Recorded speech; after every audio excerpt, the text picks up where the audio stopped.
All right. What is up, everybody? Welcome back. We are Beyond Us. Allow me to introduce us real quick. I am Daniel. To the side of me, we have Brett. What's poppin'? And to the other side, we have Salo. What's up? We are back with another episode of Beyond Us for all of your entertainment. We have some interesting things to talk about, but what will they be? That is the question. I think we should just go ahead and real quick get it out of the way. We do know about everything going on in Russia and the Ukraine. There are a lot of opinions on this. There is a lot of information that not everyone is privy to. So this is not a topic that we are going to heavily sit on. But we do want to acknowledge that it is occurring. We are aware of it. Our thoughts and prayers are with everyone that could, has, and may be harmed in anything going on, not just in those two locations, but anywhere else it may spread to. If either of you gentlemen would like to add to that. I just hope people can make the smartest decision. Whatever that decision may be, make the smartest decision. I just know that we need to stop fighting. We're not children, you know? We as a human race, we've grown to the point where we have these magnificent tools, and I think we definitely have outgrown this. We need to stop. Yeah. But that's, neither here nor there. Well, and we will. I mean, it's crazy to think about. And, on that, I actually have something that we could move away from this topic, but still kind of talk about what you're talking about in the sense of, as a human race, we have grown, and that the idea that things are still the way they used to be is insane in some ways. Brett and I... Is this a segue into Raised by Wolves? No. Okay, This cool. is a segue into the other show we watched in the last week. My bad. Getting ahead of yourself. That's on me. My bad. No, this is a segue into the other show we watched this past week, Peacemaker. Now, I will not spoil anything for those of you that have not watched Peacemaker, but I will say there is quite a few, but one character in specific that is beyond heavily racist. Is it John Cena? John Cena's in that? In the Peacemaker? John Cena is in that. He is not the beyond heavily racist person. For the record, he is not the beyond the beyond racist person. No, it's not John Cena. He is in the show. He's not the racist one, but there is somebody in that show that is beyond heavily racist. And a conversation that Brett and I had earlier this week is that it's crazy to think about, like, 70 years ago, when the world was still heavily segregated and things were like that. Obviously, looking back on it, we know it's not cool how people of color were treated. But it was accepted then. Mm-hmm. It was considered, in society, acceptable then. It's crazy to think...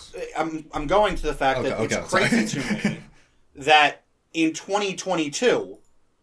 we all know that that's a horrible, horrible thing, and there are still people out there that will act like this. Yeah. I mean, there's an element of society that just doesn't change. But, I mean, I think that's the point. I've had this, yeah. I mean, yeah, the point to what Salo said, but in terms of, racism, I've had this conversation numerous times. I don't think it ever actually ends. No. There is always going to be something that people feel envious towards or people feel afraid of. Right. And those things, that envy and that fear, are going to separate people. They will always separate people because you have individuals that want others to rally with their ideals and their beliefs, and people need things to fixate on. Skin color was one of the biggest and easiest things for people to fixate on. Skin color, religion, social status. They're things that people can just isolate and say, this is why these people are different, and this is why you should agree with me. Right. And right. that's going to be forever. Here's one thing though. I feel like over time, as our education grows, as our infrastructure and our understanding on how humanity and how human beings are on Earth and the biology and everything like that, there's always going to be that group. You can't deny that there's not always going to be those group of people in the room. But the hope is that eventually, with so much education and enough just connecting with who we are as a person, as a species, I feel like eventually it'll be diminished to where it won't matter if there are a couple of sour people that don't understand the reality of things. You know what I mean? Like, I feel like I have to be optimistic in my head and hope for the best. Because otherwise you're looking at a negative world, and you're looking at, the true nature of people is that we are condemned to, betray each other and to be greedy. And we really are. But there always is that hope that, one day we might outlive our own humanity's ego, I get it. You've heard like the minority has the largest voice, right? Yeah. So even though you have a small section of people that think this way, that voice, if they believe it, they will be the loudest. Right. And right. That's how you get those influential people. I mean, they're going back to, Hitler, big jump back, but he was a charismatic individual. He did the same thing that I'm talking about. He took an isolated group that theoretically, like a small section of people had a big problem with. And because he kept pushing that and pushing that and pushing that and getting support, that group of people expanded. And then so many people hated that small section. And that's all it took. Well, it took one charismatic individual to rally all of these people. And that is a minority voice. Go ahead, Daniel. Well, I was going to say that's the key word, charismatic. Yeah. That's the difference between your Hitler and your everyday KKK member. Mm-hmm. Hitler was charismatic. He was beyond intellectual. He was someone that people wanted to follow. And because people wanted to follow him, they followed his beliefs as well. I think that's the big thing. But that's why I said this kind of stems back to the idea that Salo said with, you would like to think that one day we'll outgrow this, but we already have in the general public. Mm-hmm. I don't know that it ever gets better than where it is now, because... You really don't think so? I don't know. I hope so, but I don't know, because at this point, the people that still see things in those ways, they're raising their kids to see them in those ways too. It's going to be... Even if it's just a small part. Right. Even if everything around them is saying, hey, this isn't like that, it's very, very logical. They'll still have that right in the back of their head. That just a little bit where the right person comes along and it grows. Right. And all of a sudden that becomes their core belief. Right. I think at the end of the day, it is a moot point, because there's always going to be, like you said, the group of people that exist. And right. All we can do is just keep on doing what we think is right. So absolutely. And I hope that the world gets to a better place. I just think that I think it takes all of us that know what's the difference between right and wrong. Mm-hmm. It takes all of us working together instead of assuming what other people stand in or stand on, and really trying to break it down together versus breaking it down individually. Oh, we have the same goal, but from different places. We need to end up in the same place working together. Mm-hmm. I think it also comes down to is as we know, life is not just black and white. No. The amount of gray area, that's where people in these situations live, where it's, their sense of right to them, is right. That is right. Your sense of right and my sense of right might be completely different. Based on it goes to the same for culture? sense of justice and, it's going to be different with every person and every person's experiences. So trying to find a way that everybody has that same sense might not ever happen. No, it might. But it could. That is the one thing that we can be hopeful of. Because let's look at how different the world is from now versus 100 years ago. Mm-hmm. And society and, white and black, 100 years ago, y'all couldn't be friends. There was too many societal issues. And now I see white people and black people best friends, married, all kinds of shit that 100 years ago would have never been societal accepted. Never. So maybe 100 years from now we're wrong and shit is completely better. I hope it is. But I brought this up because I think it stems from that whole point, where we as a people need to grow up and we as a people need to change our mentality. I think the term "we as a people" is too generalized because I think for the most part we have.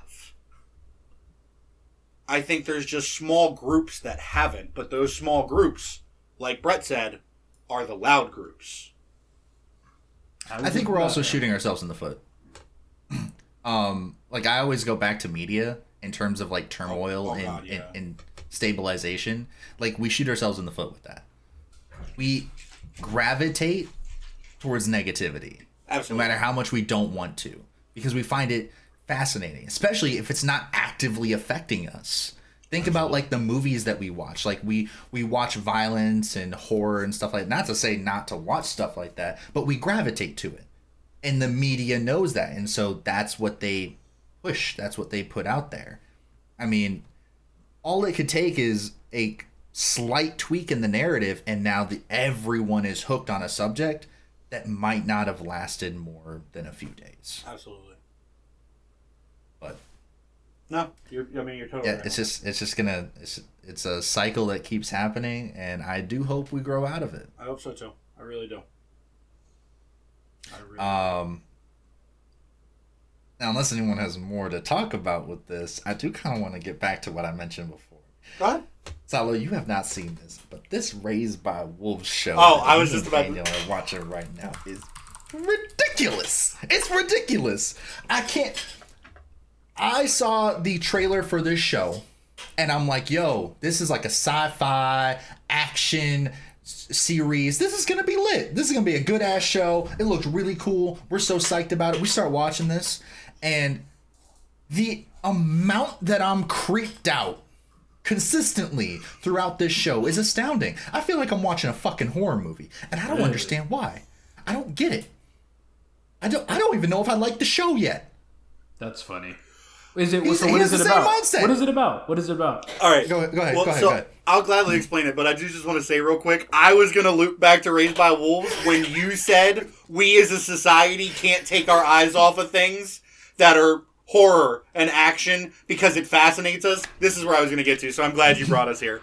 Raised by Wolves is, for all intents and purposes, a post-apocalyptic show where a war between the overly religious Mithraic and the underly religious atheists cannot agree on how the world should be ran and how the people should react to things.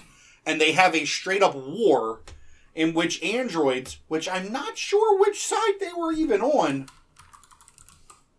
They were tools. They were just tools. As far as I can tell, they're just tools of war. But I don't know which side of the war they were tools for. I can't really figure it out. They were just wrecking shop. And so here we are, I think 13 years after the war officially destroyed Earth or something. We are on a different planet where these two androids are attempting to restart human life on a different planet by artificially giving birth to 6 children and hoping to restart humanity. in lack of a better term. If we say too much more, it might be a spoiler. That's crazy. Just the description alone. I'm like, what? But that's the basic premise. But I will tell you this, and I think I speak for Brett and I both, but please feel free to tell me I'm wrong if I am, Brett. The first 30 minutes of this show is some of the slowest, most boring shit I've ever watched. Yes. And then the last 20 minutes of the first episode were such a roller coaster ride that I genuinely had bone chills. I had butterflies in my stomach. I kind of felt a little queasy. I got a headache. Everything was ridiculous. And then the next 3 episodes proceeded to feel like the most I have ever watched of one show without giving me any information. It wasn't necessarily bad. No. It was fascinating. It is a fascinating, strange... I can't stop watching it. So that's what I was going to say. So the way you're describing it, basically the way you're describing it is that it's like some sort of piece of art that you're trying to figure out almost. Like, maybe it's a bit of an enigma. The way I would describe it. I'd say enigma. Enigma. The word enigma, it's that one. If you asked Brett and I, Salo, if we thought it was a good show, my personal answer would be, I don't know if it's good or not. I know that it's really hard to watch, but I can't stop watching. Your tone of voice went up 7 decibels, by the way. I love it. Yeah, it did. That's what it did. Brett's voice, too. He was like, oh my, I don't know. I don't know if I can say it's a good show. It's fucking scary. I don't know. I know there have been moments where so it's not jump scare, right? I'm not jumping back. No. I cringe. Like my body tenses, my spine like it's like I get all tight and shit because I'm so creeped out. Absolutely just creeped out by the things I'm seeing. That's funny. Like you're genuinely just in terms of that, it's very well done. If that is the intent of this show, bravo. If not, why are you fucking with me? Yeah. Has there been any other show? So here's a question for you both. Has there been any other show that evokes that feeling of uneasiness? Because, like, to me, the closest thing from what you described, the closest thing I can put in my mind is certain episodes of American Horror Story or the intros where it's just like, oof, you get that feeling, right? Do you guys have any shows like that where it's like you can sense that feeling besides this show? That's such a good question. So I've watched American Horror Story, and it didn't give me that vibe. Certain scenes think I did. The best thing I could equate it to, I don't have a show I could equate it to, but the best thing I could equate to how this show makes me feel is it's not scary in the sense of like Brett said, it's not jump scares. I would equate it to, it makes you feel like how I would imagine someone would feel if they were arachnophobic and they were put in a box with spiders. Mm. Yeah, that's a good way of looking at it. Because I was talking about like, I was thinking my answer was going to be imagine watching somebody living a mundane life, and then out of nowhere, a centipede crawls up their chest and goes up their nose. That feeling is what I get when I watch this show. Just the whole image you just said? Yeah. Oh shit. Oh, that. I get that. And it just hits you. Nothing's happening. And then bam. I'm like, fuck. Oh. I would equate it to, in other shows, when I see someone like getting their fingernails ripped off. Yeah. I'm with or like when, you know, I feel like this is something I can say that the whole world could probably relate to. You know how you feel when you're watching a movie or a show and someone puts their hand in the sink? And you're like, oh, that garbage disposal is going to turn on any second. That tension? That tension that you feel anticipating it, that is how I feel the entire time I'm watching the show. That's spooky. I didn't feel that for the first 30 minutes. I have not stopped feeling it since. Yeah. For the record, like, from what we've been describing, nothing in the show is actually happening that is to that extreme. But it has few things have happened that are to that extreme. But it has this way of making you feel that. Like, come on. Like, you know what I'm talking about. Like, the situation where a fucking centipede going up the nose, like, it hasn't been like that. Yes, it has. This is no spoilers. This is just something that happened, but I won't tell you what character it happened to or what character did it. But I definitely watched someone use their fingers to scoop someone else's eyeballs out. No. Okay. Yeah. No. Yeah, you're right. You're right. Multiple times. No, you're right. Multiple times. Yep. You're like, no, nothing strange has happened. Not at all, besides the eye gouging of every fucking day citizens. No spoilers. Right. It sounds creepy. No, that definitely happened. Okay. That definitely happened. A few times. A few times. Okay. Oh, yeah. I'm like, that's pretty much on the same level. There is a scene without morphine that I felt that too. You remember that? All right, we're gonna stop.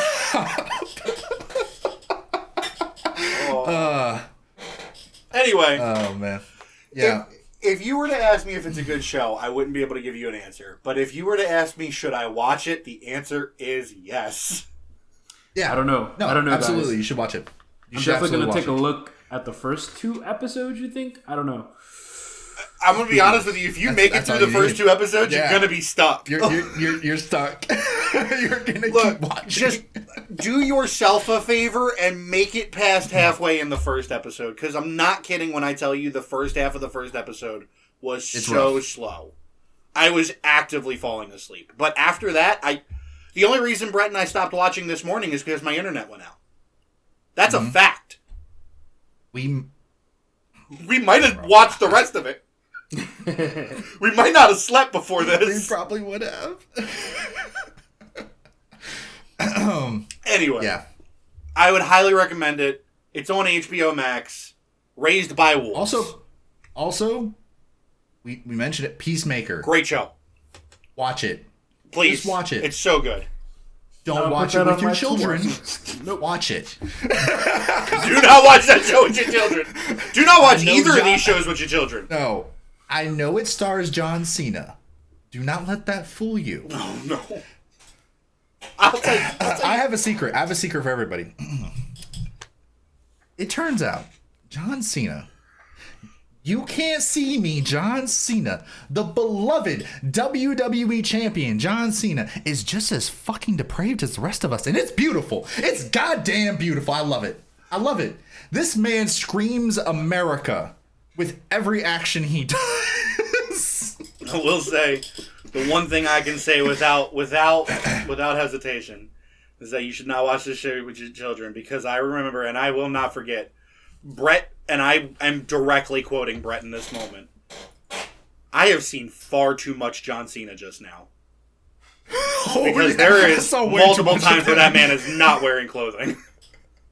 Oh, okay. It's one of those shows. You don't ever actually see it. You see it through clothes, but you don't see it. But you see pretty much everything else. Yeah, I don't want to see that much more John of that man Cena. than I thought I...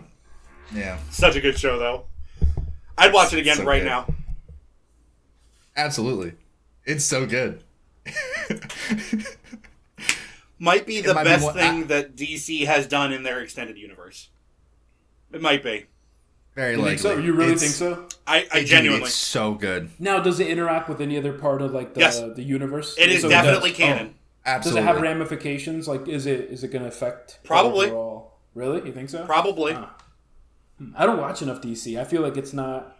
It's So, not in the, I don't know. If you want to watch Peacemaker, you have to watch the Suicide Squad first. I've seen both of them. All right, so the first one isn't directly connected, but you should still watch the first one. You have to watch the second one because that's the one Peacemaker's in. Yep.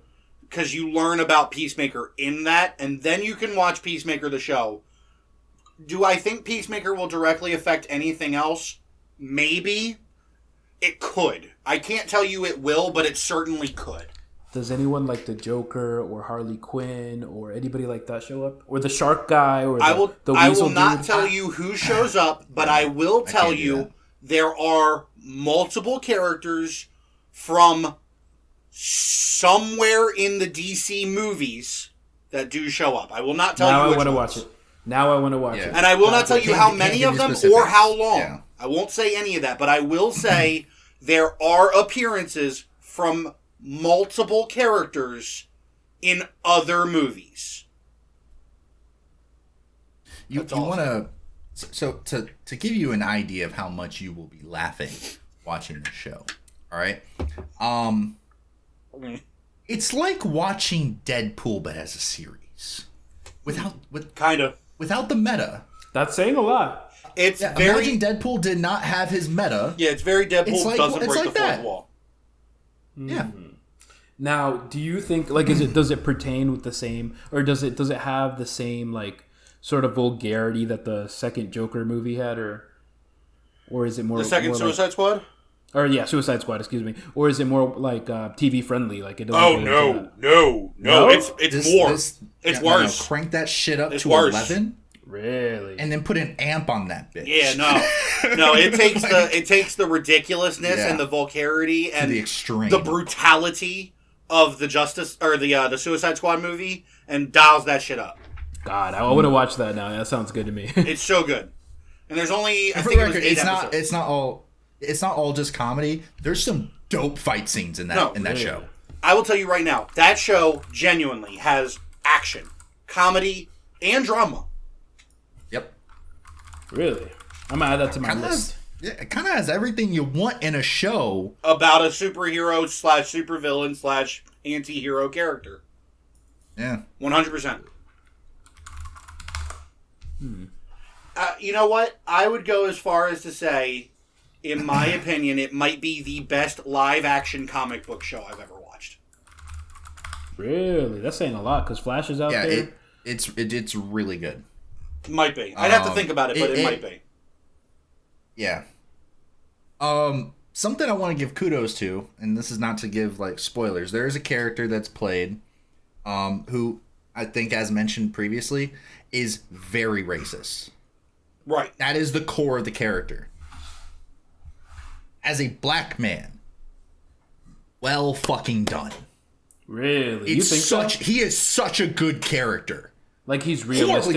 racist, like absolute, like the as racist extreme as it gets. of racism. Is it because but you can done see? so fucking well? Can you see someone like that in real life, or what makes him a good character? You can. What do you think it is? He made it believable. He made it very believable, and honestly, the bravery to play that character Yeah. is huge. Yeah. Because that was something I said to Brett when we were watching. Yeah. I directly said, if I were ever an actor, if I made it to a point in my life somehow by the graces to be an actor, I don't think I could do a role that had, like, I don't think I could be a racist character. I definitely couldn't go to that level. I couldn't do it. I wouldn't be comfortable with myself. I wouldn't be able Like, he to. kills it. He kills that genuinely, role. he makes me question whether or not he's racist in real life. Because Now the reason it amount- works is because I actually don't know the actor's name, I don't offhand. I can check. but he has played what I would classify as dicks in a lot of movies, shows, stuff like that. And so him making that leap isn't so extreme. It like melds together, like it works for him. Like when you see him, it's just like, oh yeah, this is actually really believable. Like, yeah, I already recognize him As a bad as guy. a dick, as a That's bad funny. guy. That's funny because I So, usually think him- of things backwards. I'm sorry, I didn't mean to cut you off, but like you always think No, of go ahead. things like like Neo from Neo, and it doesn't matter what show that actor is on or what movie he's on, he's always going to be Neo, and he kind of ruins it. It kind of ruins the continuity of any other thing that he's on. Where this part, it's kind of adding to his character of like, oh, this guy is always a dick, so that kind of brings reputation to his character. That's pretty cool. Yeah, it's like building upon that. Yeah, yeah. Like if I see him in something else, I'm gonna think that guy's racist. Yeah. So real name Robert Patrick. Yep.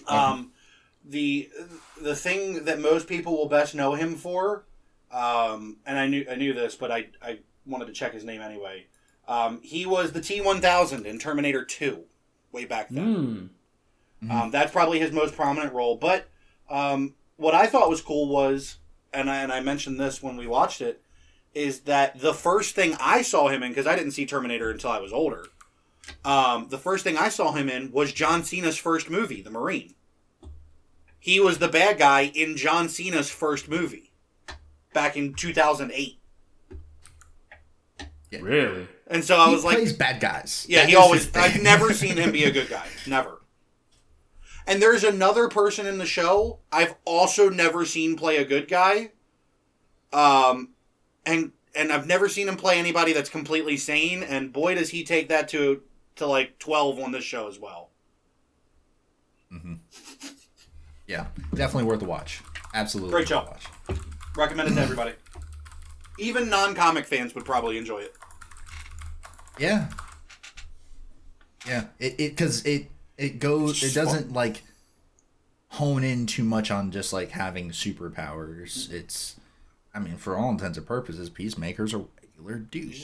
Just a psycho in a costume. Yeah. So is almost everyone else in that show. Everyone else. Yeah, it's a bunch of psychos in costumes. But it's a great show. And everybody that ever watches it will have the same person as their favorite character. If you don't, you're not human. Yeah, if you don't, you're wrong. Yeah, you're just wrong. You know what? I'll let you choose between 3 people, but there's only 3 choices here. And one of them is the right choice, but I'll accept the other 2. One of them is the American choice, goddammit. John Cena! You guys remember those prank calls where it's like, they called this guy and it's like, hey, what do you want? Well, you just won the arena to John Cena, blah, blah, blah. And I never remember it all, but I just remember the whole hype of it. And he's like, stop calling my phone! I remember them calling a lady. Yeah, it was a lady. That was a classic video. I love it. I remember calls like that to like Domino's and shit. Mm-hmm. Yeah. I used to love watching those prank call videos where some guy who can just do voices very well will just prank call, establishments and just pretending to be random people like anime cartoon characters or TV show characters, celebrities. I should do that as Elmo. You should do that as Elmo. You said you wanted to grow the content of your stream. Yeah, you should just be more of a dick. I should call someone as Elmo. The crank caller branch of your videos. Download one of those apps that change your voice. Mask my number. Yeah, mask your number. I don't need to mask my voice. I can do the Elmo voice. Do it. Here we go. In T-minus 3, 2, 1. Hi, everybody. Elmo. Oh, dude, your mic wasn't picking it up. That's even better. Your mic doesn't like Elmo. Your mic was That's like, hilarious. no, I don't like it. It's unsettling. I don't want it. Might be true. We'll see if the recording picked it up. Go ahead and try it again. All right, let's try this one more time. Elmo would like to talk to you now. Oh my god. I only have one thing to say to that, and that's raised by wolves. What? Gave me the shivers, man. I haven't seen it. Oh, he's saying it gave him the chills. It gave me the same feeling you described. Okay, that's fair. But I'm down with it. Now imagine that as he's hunting you down and killing you and your friends. And decapitating my fucking if you eyeballs. Check out some Pip Killer content. Shameless plug.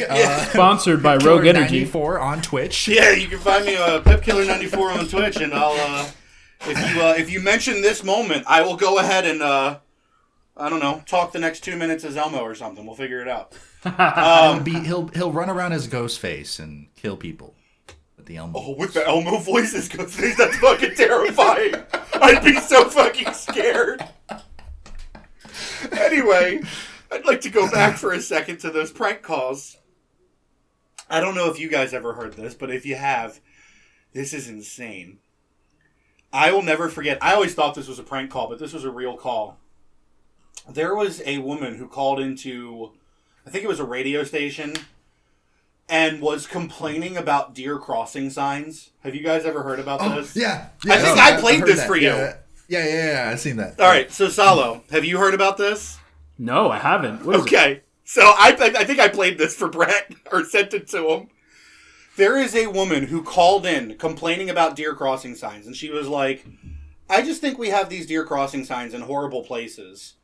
And they're like, what are you talking about? And she's like, we're encouraging them to cross in heavily populated areas. And they're like, what? No way. She's like, well, I've hit a deer like 4 times on this interstate because of these deer crossing signs.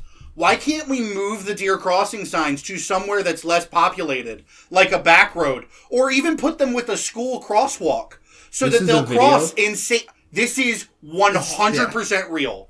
I don't remember the name of the video, but if you look up on YouTube, like, deer crossing sign lady, it has to be something like that.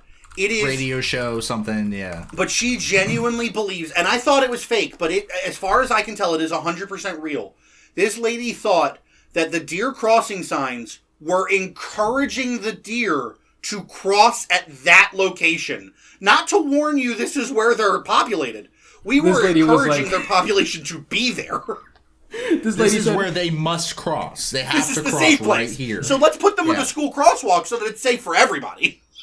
It's funny. I just saw the first couple of seconds of the video, and she's like, just something that's been really bothering me. Like, she's been thinking about this for a really long time, man. But when you guys started talking about prank calls... Oh my God. What grinds my gears? You know what really grinds my gears? Deer crossings, yeah. But yeah, you guys started talking about those prank calls, and that was the first thing that came to my head was that phone call. So ridiculous. Oh, I'm just going to drink my drink and move on. I'm just going to drink my drink. It is delicious. Oh, it's so good. Really? Is that what we're doing? Go ahead, Salo. You wanted to talk about it. Go ahead. Yeah. Hydrate. I love my Rogue Energy. It is really good. Pause. That was so simple. Pause. Run that shit back. Did you just hold a Zaxby's cup up and talk about Rogue Energy? No, I got a Rogue Energy cup up and said I drank out of it. I could have sworn you pulled up your Zaxby's cup. I think he did. You did. He did. I think he put Rogue in his Zaxby's cup. No, not at all. Not me. Not. I'm not jittery at all. I'm very focused. Good news. Rogue doesn't make you jittery. Doesn't make you jittery. Oh crap! I was thinking of coffee. Oh no. No, but I've been drinking this Rogue Energy, and it's been a game changer because I don't know, it gives you that extra like focus without the jitteriness I get from coffee, so it definitely helped. And it's not like a pre-workout type thing where I feel like I have to exercise or something, right. You know, like it helps you focus, so like you can study and I've been doing my real estate. I'm doing my real estate license, so I have to do this course online, and it's been helping a lot with that. So you can it just helps you focus. I will say I know those courses are no joke because my great aunts in real estate and my grandmother and my uncle are appraisers. Yeah. So I know those tests are no fucking joke. Yeah, in North Carolina they make you do I think 70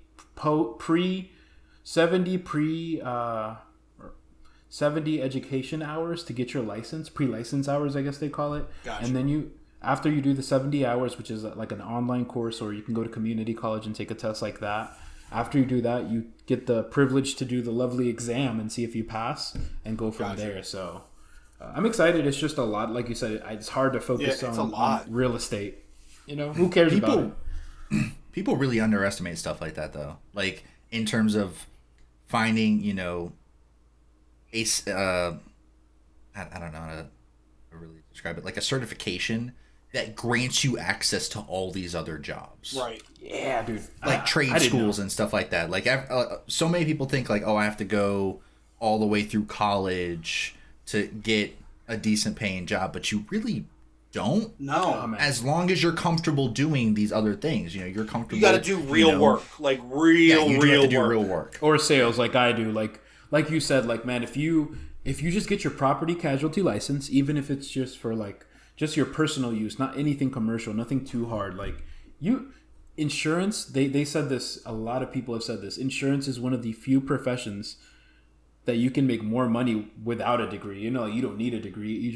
It makes the most millionaires. I think that's what the saying was. Yeah. Which it just goes to show, like, you don't need necessarily a degree to be financially stable. You don't have to go for rich, but you can be financially stable by insurance license, real estate broker, all these things. You literally just save your money, pay for the exam, take your time and study, and like everybody can do it, right? So it's always, you feel like it's oversaturated, but there's a big lookout for these roles in the market right now. Not a lot of people want to go to work. Right. Well, and you have to look for them. Right. Yeah. Well, you're absolutely right. You have to look for them. I was just going to say, like, that's the difference between a job you go to school for and a job you go to trade school for.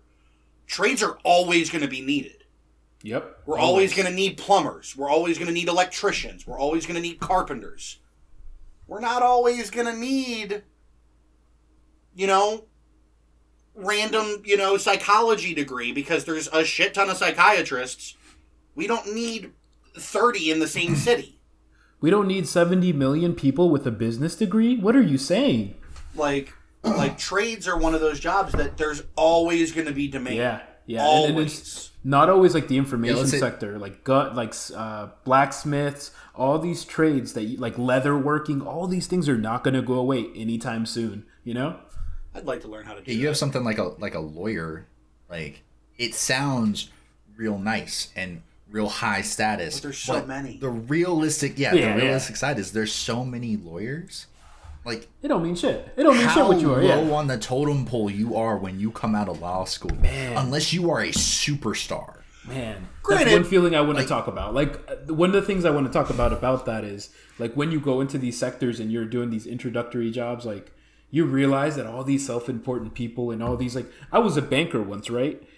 I laugh at all the people who treat, like, people like the normal customers, they frown upon them or they look down at. Dude, you're a banker. You're not making much more than the trucker there has more money than the bankers usually. And that's one of the things you realize. Like, most of these roles, insurance agents, real estate agents, like, people who are pretentious about it don't need to be. They can just be fucking nice people. They don't have to be dicks. You see it all the time. I was gonna say, I'm gonna be real with you. I've thought about being a trucker. Those motherfuckers make bank. Like, dude, Brett and I have talked about, like, if he gets out of the mill, like, we might be tag team drivers, because that shit pays bread. Let me tell you, when I was a teller, and I did, like, I was a cashier, I was a teller at the bank and a lead teller for like 2-3 years at a big financial bank. I'm not going to name who, because they make you sign stupid stuff, but like, right, NDAs and shit. All the nice dressed up people usually would have the lowest amounts of money or no savings in their savings. People who are dressed up with the people who are dressed like truckers, or the people just in shorts and in flip-flops, those truckers, man, they had a savings, and they have enough savings for like 2-3 years. And they're just like, yeah, just stick this nice $7,000 I made this month into my checking account, and we'll go from there. Just a couple $100,000 in 3 savings accounts, stuff like that.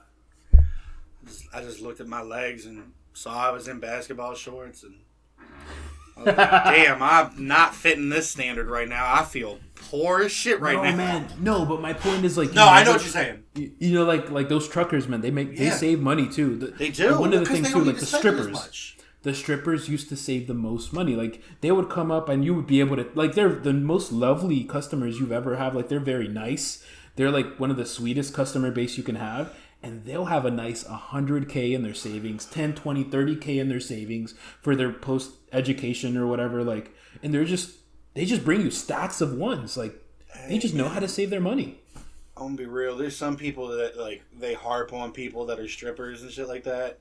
Fuck that. If I looked like that, I'd be making bread too. Like, save like a stripper. I'm just saying, like, I'm being real. Like people get on people that do like that strip or do like webcam shit.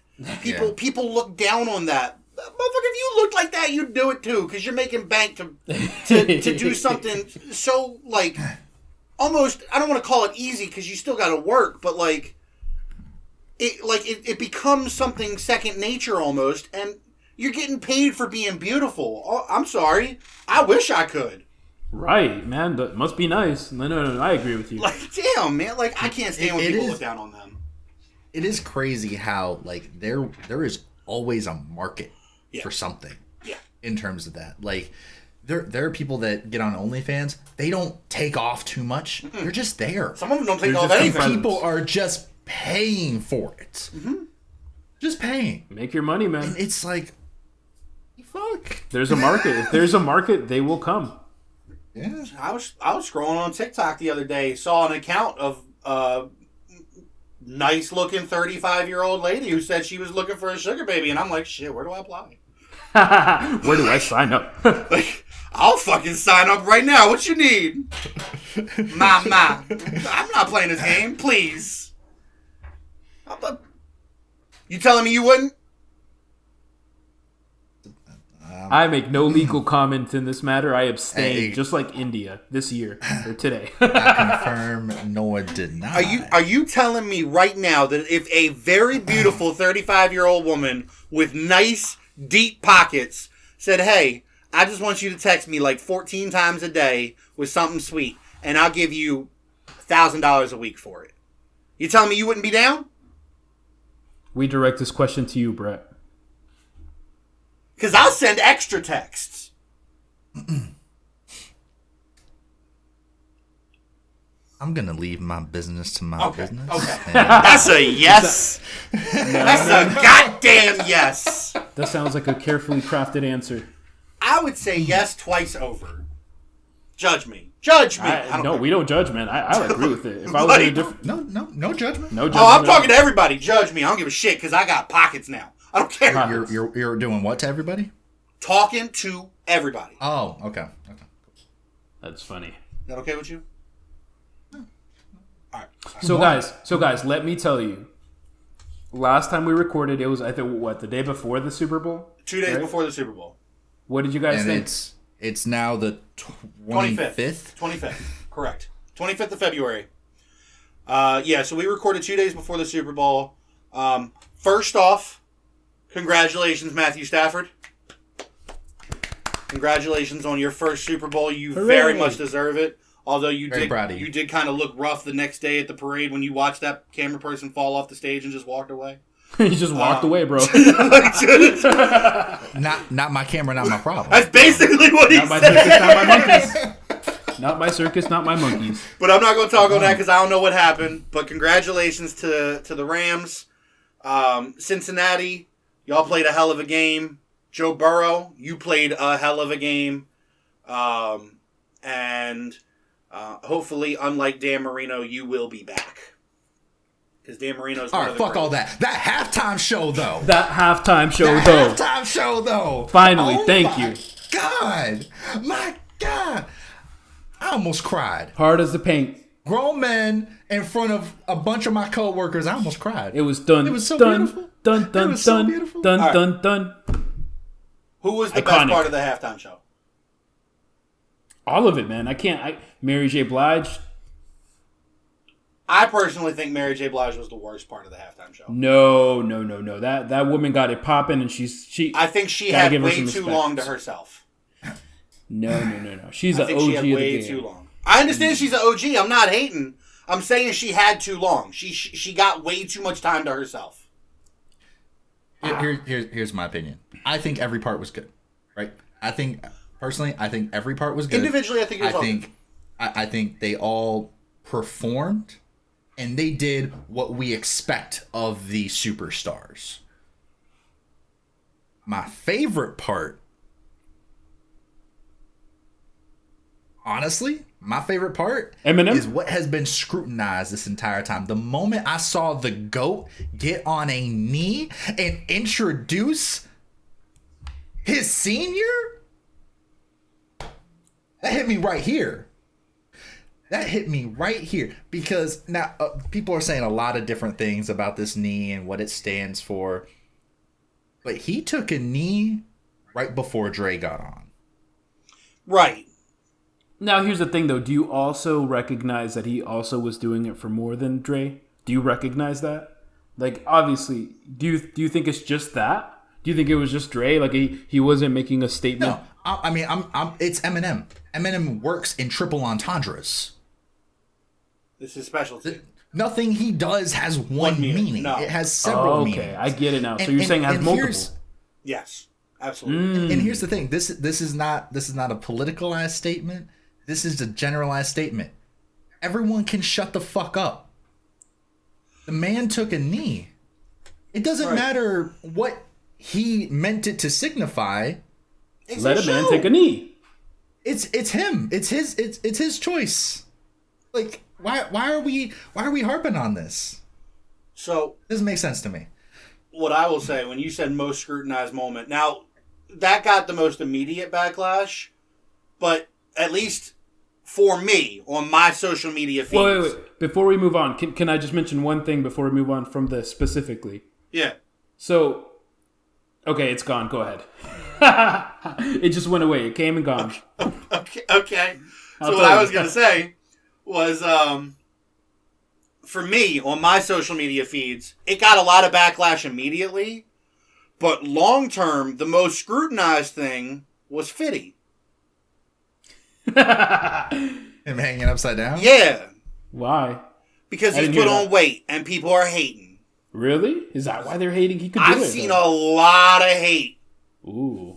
I've seen people calling Fitty a full dollar now.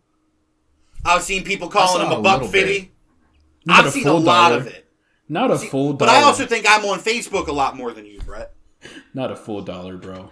But I've seen people saying a lot about how 50's put on weight, and I'm sitting here like, that music video came out 20 years ago. None of y'all look the same as you did when that video came out. Like, they hating. Yeah. Like, 50 old now. 50 almost 50. Yeah. And he still looked good. He didn't look bad. Like, he put, I don't understand why people just instantly start judging. He put on a little bit of weight. Who the fuck are you? He's still stocky. He ain't out here built like me or anything. He's stocky. He's got a little bit more weight. He's not built round. He still look good. He's still not a person you want to get in a fight with. Fuck no. And for the record, y'all hating on this man for putting on a little bit of weight. He actually hung upside down this time. He didn't even do that in the video. That video was CGI. Like, that's what I've seen getting the most hate. Like, I thought that shit was impressive. I thought it was insanely impressive. And I thought he sounded good while he was doing it. He didn't sound perfect, but he sounded good despite hanging upside down. All that pressure to the head, like the blood rushing. And the chain smacking you in the face. Rap. His chain smacking him in the face. Yeah. I've seen a lot of hate on that. I saw some hate on the knee, but that died quickly for my social feeds. I know it's still been happening, though. And I've seen a lot of hate on Snoop smoking before it. What do you expect? It's Snoop! It's Snoop. Come on. He needs it to dance. Come on, man. Let Snoop be Snoop. I think ultimately there's going to be hate no matter what the halftime show is. There's always going to be hate. For sure. But like, what I said, this halftime show spanned 3 generations of people listening to this music. You can't tell me it did not connect everybody. Like, the amount of hype in this show was ridiculous. It connected a lot of generations, but I will say this typically isn't the music you associate with football. So there were a lot of people that weren't in this musical world. But that's not not on us. What's weird is it might be some of the biggest music associated with football. Not like branded by the NFL. It's never been given the world stage. In terms of the players. Mm-hmm. Right. The players have been listening to rap and hip hop for years. Right. But that is the halftime show is not for the players, it's for the fans. It's for the general audience. I'm glad they actually tapped into what we actually, what the people actually listen to, I think. Also, and that's something I said. I think that I love the halftime show.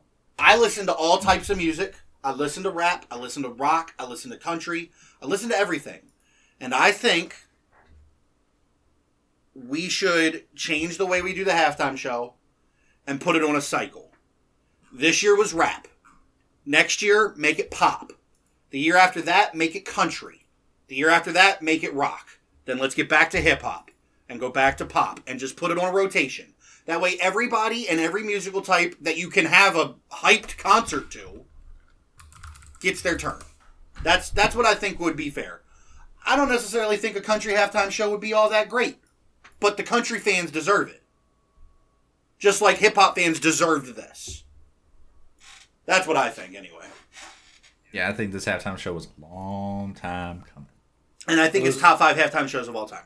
Yeah, it was great. It's a classic. I love it. It's an instant classic. Yeah, absolutely. Dre was fantastic. Dre was great. Kendrick, my man. Dre Kendrick killed it. Killed it. And there are people that like didn't like his part, but this man took one of his songs, and I don't think a lot of people actually knew this song, for the record. No. But he took one of his songs and he twisted that shit to be all about Dre. Right. And I thought that was done very well. Like, it even looks like his music video of the song. Yeah. People don't know that. Yeah, the showmanship was very good. Yeah, like cinematically, it was actually, in my opinion, cinematically, Kendrick's part was the best part of the whole show. Like, visually to watch, 100% Kendrick's was the best part. I think that's the other, like you were saying, though, he took one of his songs and then revamped it to be about Dre. I think that's the other reason that, like, while all the parts were good, Mary J's part is at the bottom for me, is she had so long and still didn't do anything for Dre. I think that's the thing. Because Dre was the focal point here. He was. So, like, she got longer than anyone else did, and she still didn't do anything about Dre. I think I'll give you that. I agree. Like, I think that's part of why, like, while she did great, I'm not saying she wasn't good, she would be at the bottom for me on this halftime show, and somebody has to be. That's just how it works. Yeah. I think that... For the record, if there's a line that equals good, everyone was one above of these it. performances were above it. Absolutely. Every single one. Wholeheartedly. Some just were even higher than others. Oh my Hey, God, Snoop dude, was jiving. I smiled the entire time. All right, so am I the only one that lost it when Snoop did the Crip Walk? Am I the only one that lost it when Snoop started Crip Walking? Great. It was hysterical. It was awesome. I love it. But anyway, halftime show was great. Super Bowl was really fun. One of the more entertaining Super Bowls. Yeah, very, very good Super Bowl. I mean, it was crazy. Honestly, this is weird, and I don't think I've been able to say this for a while. I think the commercials were the worst part of the Super Bowl this year. Yeah, this year's been the worst commercials. I don't remember any of them either. I don't remember I don't. one. I vaguely have images in my mind of just like they just had like NFL-esque commercials of like old NFL players, some legends and shit like that. But like that's kind of it. I don't really remember the rest. Oh, you know what? I do have one other thing I do want to say about the Super Bowl. I don't understand how this is how whoever's in charge of the Super Bowl lets this happen. How were the Rams in their own stadium the away team? That didn't make sense to me. Is that what it was? Is that what it said on there? The Rams were the away team because the way the Super Bowl works is it alternates on year if the NFC or the AFC is the home team. Here's my thing. If you already know that's the plan, you're going to have the AFC be the home team this year, why not have it in an AFC team stadium? How do you get a game where the Rams are playing the Super Bowl in their own stadium and they are the away team? That's so dumb. That's dumb. I didn't even see that. I didn't realize. I didn't really watch the show. I only watched the halftime show and stopped watching the commercials. I just that's my thing. Like I don't understand how you don't plan that so that you make sure you're alternating where which conference your Super Bowl's in, so that you could actually have the home team be the home team. The talk of the NFL being rigged has never been higher. 2 years in a row with the home team winning? Back to back. Yeah. Yes. Yeah. We went 50 years without a home team even making it to the Super Bowl, and now back-to-back years we've had the home team win. A lot of talk about it being rigged. There's been a lot of talk about it being rigged for a while, though. Yeah. It's just getting worse. I don't care. Matt Stafford finally got himself a ring. Proud of the man. Good for him. He deserves it. Good for him. Good for him. Why him. not? I'm already pumped for next season. I'm already pumped. Now, Salo, I know you're not big on football, so you might not have seen this, but Brett follows football almost as much as I do. And this is your division, so you might have seen this. Have you seen the Los Angeles Lions t-shirts? No.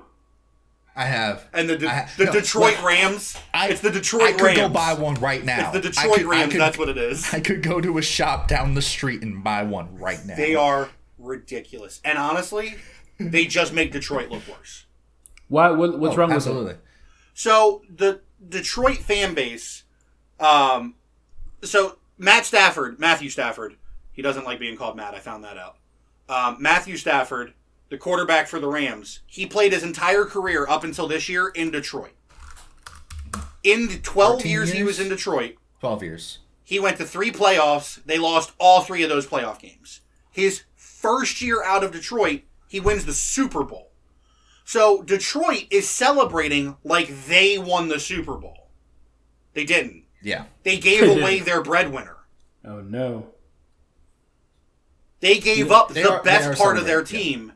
And the fan base is like celebrating like they won. And they started making Detroit Ram t-shirts where it is the Detroit Lions logo, but instead of a lion head, it's a ram head. And they're acting like they won the Super Bowl because Matthew Stafford won the Super Bowl. He didn't take y'all with him. Y'all let him go. You traded him away. Well, the fans didn't. No, but... That's not on the fans.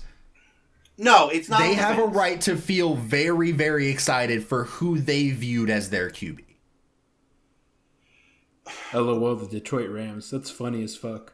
I mean, I get being happy for them, but making shirts like y'all won the Super Bowl just makes your city look worse. I mean, they have no reason to look good. I mean, that's true. That's true. This is the best they're going to feel for a while. That's true. Their at-heart quarterback and their at-heart musician were both in the Super Bowl. Exactly. Anyway, that's all I got for the Super Bowl, though. Yeah, it was fun. But it was fun all around. So this is kind of going off the Super Bowl. This has to do with the MVP, right? Not who won the MVP. Not talking about that. Super Bowl MVP or season MVP? It might just be the season. I don't know about the Super Bowl. Okay. It might be both. There's two different ones for us who don't know. So there's an MVP for the whole season and an MVP specifically for the Super Bowl game. Could it be? Can it be someone from the losing side? It can. It hasn't happened often, but it's happened, I think, twice. Yeah, it's possible. Okay. Do you guys know who votes on the MVP? No, who? Who decides? Off the top of your head. No? I think it is... I'm pretty sure it's like a committee of the players. All right. This is who votes on MVPs. The Associated Press. Really? The Associated Press? The Associated Press. Well, now, you guys might have heard the Associated Press a lot. You might have heard it in the news and various things. One notable thing about the Associated Press is you hear them with the fucking election. The presidential election. The Associated Press. A few years ago, I was so confused on who the fuck is the Associated Press. I thought to myself, oh, it just happens to be the news that is covering that. That is not what the Associated Press is. Oh, so what is the Associated Press? That's what I thought it was. No, it is a non-profit news agency headquarters. Well, news agency. They're headquartered in New York. So that news agency selects the MVP, traditionally. They are tasked with voting on numerous things. Voting and collecting and organizing and controlling the votes. So, I don't know the specific individuals that vote, but they are tasked with congregating everything. And they release the results. That's so sad. MVPs, presidential elections. I looked at this recently because it piqued my interest again, and I was like, who the fuck are these people? Huh.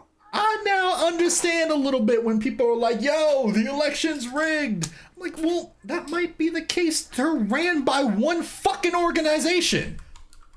Forever. Like, this has been a thing since like the 80s. No, hold on. The 40s. My bad. The 40s? The Associated Press was founded in 1846. And have been just the central point of voting. Huh. Now, I don't know how much legit control they have in terms of these votes, but when you have the same group, like what's the check and balance with this? I mean, I suppose the Like, question I don't is know whether or not they're the ones voting or they're the ones tallying votes. I haven't been able to get a specific on that. Because there's a major difference between the two. No, there is. So as far as I can tell, they're tracking the votes. Okay, well then that's... They're the ones that track it. I mean, that's... But why does it go to them? I mean, if that's what your organization is based on, that's what your organization is based on. That's weird, yeah. It just seems... It's got to go to somebody. It doesn't all have to be the same group. I'm just saying, I don't know. Well, it'd be better to... Well, no. I'm not saying like NFL and a presidential election should go to the same group. They can. I don't care. I'm not saying that they should. But, like, the election should always go to the same group so that they have a constant. And if all their job is to track and tally, and that's what their organization was founded to do... Right. Then, I mean, it makes sense to me. I didn't even know it was them. As far as I can tell, who that's voted. not all that they do. Because they were just news publishing companies that congregated into one company. Okay. Like, as far as I can tell, they send out bulletins, stories, publications, stuff like that. Like they do everything in the news sector. That would be their daily jobs. But like, you got to think about back in, you said the 1840s. If almost all the major news outlets grouped up to become one association, that would be the association that would cover the election. It was just a few of them in New York. They just grouped together. Well, New York is the big place. Yeah, it was just a few in New York grouped together, and I don't know, it baffles me that, like, this one entity, which I've asked so many people, no one knows who the fuck the Associated Press is. I've heard of them, I just didn't know their role in all of this. That's crazy. Like, yeah, I've asked so many people way smarter than me, who's the Associated Press? I get the same kinds of responses. No one's been able to tell me this. So who are they? Makes me want to ask. There's some people I know that are pretty smart. We'll see what. I find it interesting. I find it very weird. There's a side of me that wants to scream like conspiracy theory. I'm just saying. About the Super Bowl though, or like. No, just in general, because they control so many votes. So I mean, they're like from presidential elections. MVPs, Pulitzer Prizes, everything. I need to fact check that because that's crazy. I mean, again. Actually, no, they've earned Pulitzer Prizes. Sorry about that. I mean, again, if their job is just to tally, their job is just to tally. It is what it is. I will say the one thing you said that stood out to me, and I don't necessarily how this fucking term applies to so many places it shouldn't. Non-profit organization. Yeah. No, it didn't make any sense on how it's a non-profit. The reason that's crazy to me, you know what else is a non-profit organization? That no one seems to know is a non-profit? The NFL. The NFL. Really? The NFL is a non-profit organization when it comes to taxes. When it comes to taxes, of course. Yeah. So the Associated Press, in 2017, their revenue was $510 million. $0.135 million. Revenue for a nonprofit. Tax free. Their net income is 1.593 million as of 2017. It's nuts how much money a nonprofit makes. Right. It's crazy. Not even to get into the fucking NFL. They make Yeah, so much let's money. not even start with that. That's definitely something kind of crazy to think about, honestly. And it's not to say, hey, there's some conspiracy theory, but in the world that there is, Right. imagine how much power theoretically the Associated Press has over all these dictations. Absolutely. I mean, it's if they're in charge of counting, like they are the sole proprietor of counting the, election votes. Yeah. Like, who checks that? What is the counterbalance to them counting those votes? I don't know if they're the only people doing that though. I'd have to double check that. I don't know, man. That sounds. I need to double check that because. It'd be very interesting to find out more. But throughout the last election, all I heard was the Associated Press. It didn't matter which state. It didn't matter for who. That's true. Yeah. Associated Press. Well, keep in mind they're reputable too, and they're just nonprofit. I mean, that very well might be what it is, but you have this reputable organization that no one knows about. Because they're I've talked to, obviously. Well, on Salo's point, they're reputable. Like, let's be real. If the same exact topic is covered by the Baltimore Sun, the New York Times, and the Reisterstown Weekly, they're going to pick the most reputable. they're going to say, covered by New York Times and the Baltimore Sun, because those are the big name ones. So, like, to Salo's point, like, they are the most reputable. There could be other organizations that are checking them, but they're the big name that gets talked about. And they're nonprofit, and they tend to be a lot more neutral compared to the other news. So they're used more in media because it's sort of like a cleansing of a palate. The Associated Press published it, so it must be at least a little bit neutral because consistently it's got to be like the image I have in my head of the Associated Press has always been someone that's not Democratic or Republican, it's more balanced. so neutral, So that's what I think. I don't know. You could be right. Man, whenever I thought of the Associated Press, I'm like, all right, local news agencies. Right. Because you hear it all your life. Came to my mind. They're the associated. They're the guys on the ground. Right. They're associated with the event, right? Because I've heard Associated Press in terms of like criminal cases and shit like that.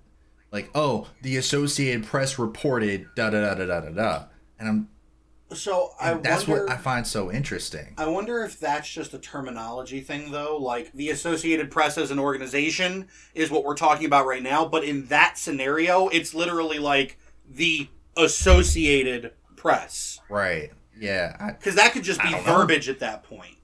I don't know. I do know I've heard it a lot. Right.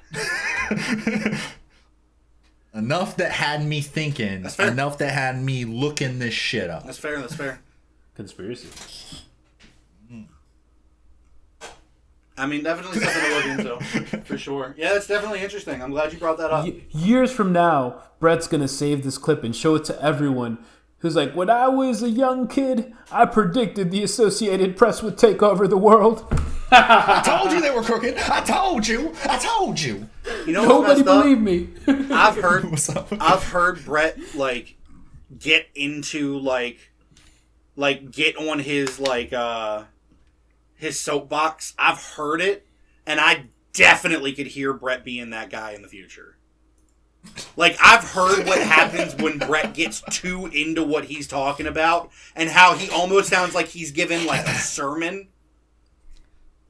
Like, I could super see Brett being that guy in the future. Oh, I can get preachy. Yeah. That's what I was saying. You give a sermon. Like old black pastor. Yeah. I can get real preachy. I've heard it. Well, because you just did it, but it was real brief. But, dude, I've heard it. You can get preachy. So I can definitely see you being that guy. For sure. Uh, But anyway. Pass to Brett. Fish are our friends, not food. Yeah.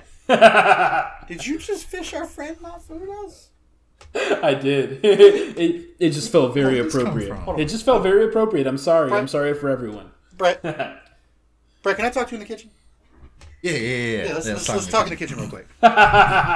Did this? Hey, no! You're not in the kitchen with us. No. Okay. I'm sorry. I'm out.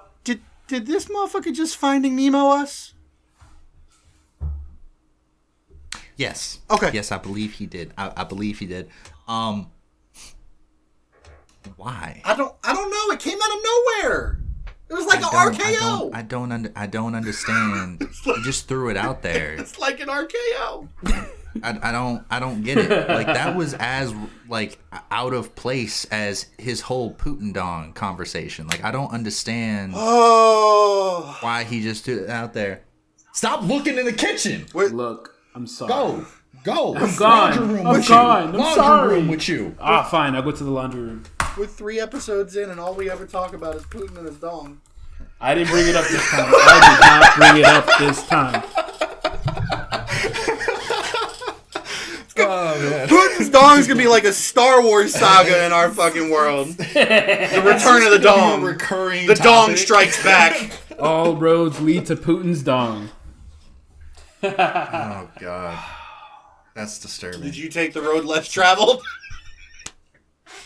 Like Robert Frost said. Anyway. What did Robert... No, I don't think Robert Frost said anything about Putin dong. No. The two roads diverge, but they all lead into the same path. Yeah, not the path to dong. Oh my God, what is going on right now? Jesus. I feel like I'm watching Raised by Wolves again. No, not Raised by Wolves. I'm Don't so do that confused. to me. Don't. I did that to you, but don't do that to me. Oh my God, no, the confusion's about on point right now. Oh, speaking of media, I saw recently, I don't think you guys saw it. If you haven't said it to me. Watch the Uncharted movie. No, I haven't. Is it good? Very enjoyable. I can't. I thought Tom Holland did a fantastic job. I can't go see right, it. yeah, you can't go. I thought he did a great job. I mean, there have been critiques up into this, like he doesn't look like Nathan Drake. He played the character very well. Would you put it on my movie He list? played his version of Nathan Drake. Should I watch this movie? Absolutely. So The chemistry between him and Mark Wahlberg, spot on. So good. I was laughing. Decent action scenes. It was good. Well done. So I haven't seen it the yet, list.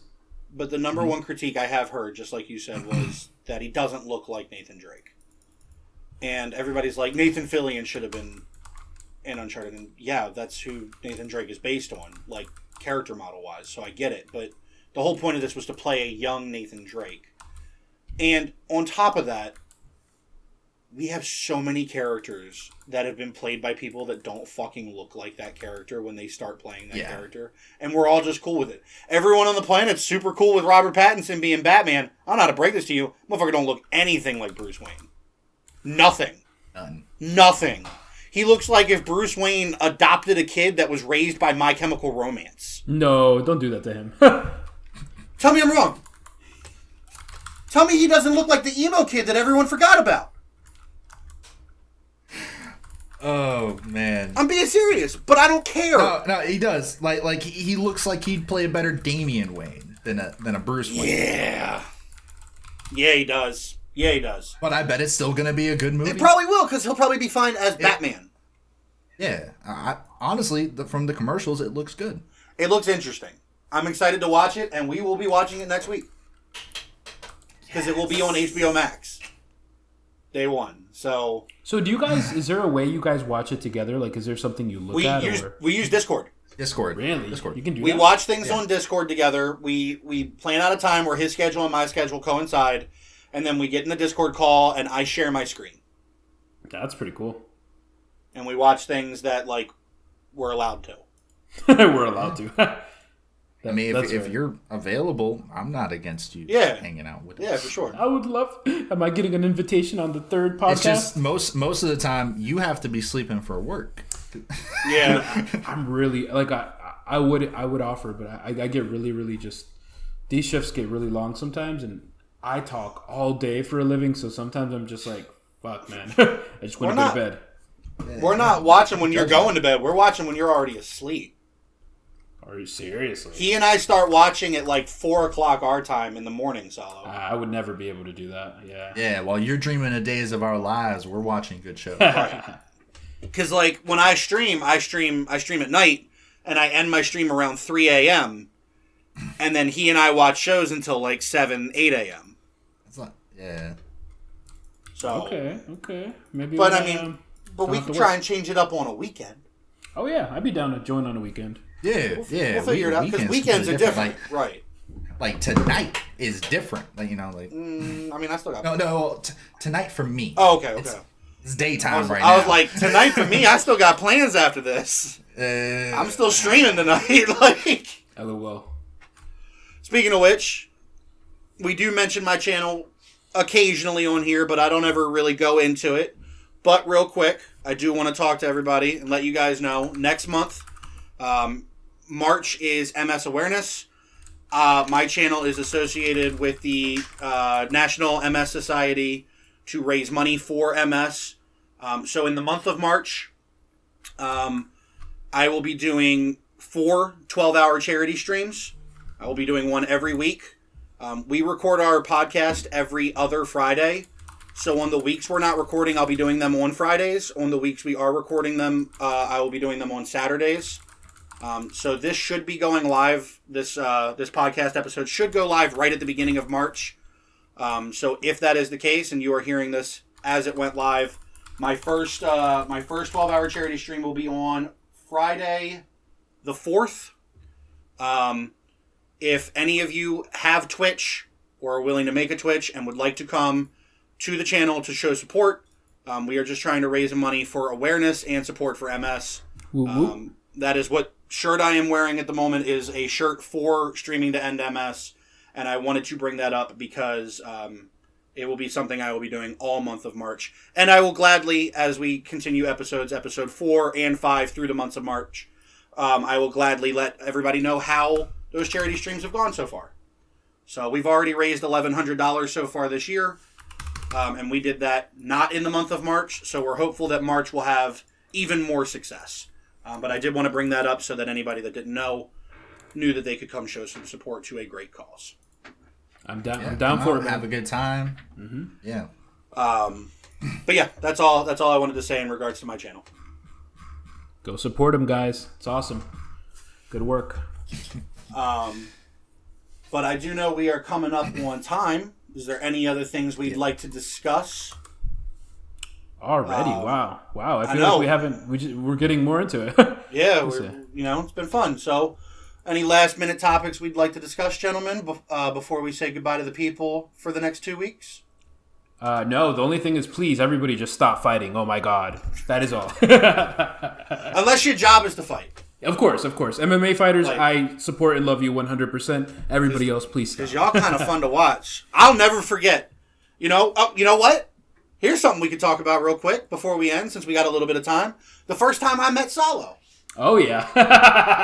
The very first time I met Salo. That fight was nuts. The three of us were hanging out in person. We were hanging out together. We went to a B-Dubs to watch Conor McGregor versus... I don't remember who. I don't remember his name. It wasn't Khabib. Was it Khabib? It wasn't Khabib. I can't remember. I don't. But I know it was personal. That was so crazy. Oh my! I know God. it was personal, and the card was there throughout the night. One of the funniest moments of the night. I will not forget this, and I'm not going to throw the B-Dubs under the bus because they were really nice. But I do have to say there was definitely some roaches showing up randomly, and one of them showed up next to Salo and scared the fuck out of him, and it was fucking hysterical because he screamed like a 4-year-old. Dude, I jumped out of my seat like a cartoon Yeah, character, bro. I you jumped. did. Everybody saw me be elevated. He got air. height. He got air. He got airtime. Yeah. Not as the bad people as at the other dude at table were like, "You next to us good, bro?" that fell out of his chair, though. So I have to give for the record, this is not necessarily on B-dubs. No. Those bugs, they're a different kind of roach. This was in South Carolina. They're referred to as palmetto bugs. You can't stop them. They're everywhere. There is no stopping them from entering the building. Like, they're not like a regular cockroach where it's like, oh, we have an infestation. No. South Carolina. Right. The Carolinas in general have an infestation of palmetto bugs. And that's why I didn't want to throw Can't B-dubs under the necessarily bus, stop because it's them. not their fault. It's not really their fault. The place seemed fairly clean. And the people were great. But yeah, the people were fantastic. Salo jumped up like a 4-year-old girl, and the table next to us lost their damn mind. Homie fell out of his chair. He fell out of his chair. He saw one of them, and he just freaked and fell out of his damn chair. Laughed my ass off. And I scared Salo. Yeah, because I'm just he's sitting next to me. He's sitting by the wall. We're in a booth, and I just turn and I just stare. Oh my god, bro! And I was just looking. And then you tapped me, and I started looking. Yeah, I hate you both. I remember that. You start looking, and we're just staring at nothing on the wall. I remember. And we're just like, Salo? And he flipped the fuck out. Yeah. My homeboy said there's danger. I went up in the sky. We lied. We lied. Bro. I was like... We absolutely lied. Yeah, we lied to his face. For Brett to look 100%. concerned, and then for new friend that I met to look concerned, both at the same time, I could not handle it. I usually don't see Brett concerned. This man has seen me walk into a burned down haunted building, and he has not seen this level of concern. With a straight face. I played that shit perfectly. He was going in there like he knew the place, and this is the first time I've seen him like, if Brett is concerned, I'm about to die.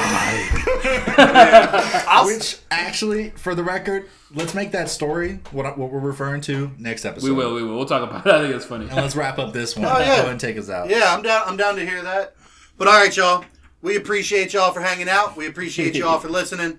Whatever platform you are listening on, whether it be YouTube or Spotify, please feel free to follow us if you have enjoyed. Subscribe, hit the like button, whatever you have to do, whatever that platform allows.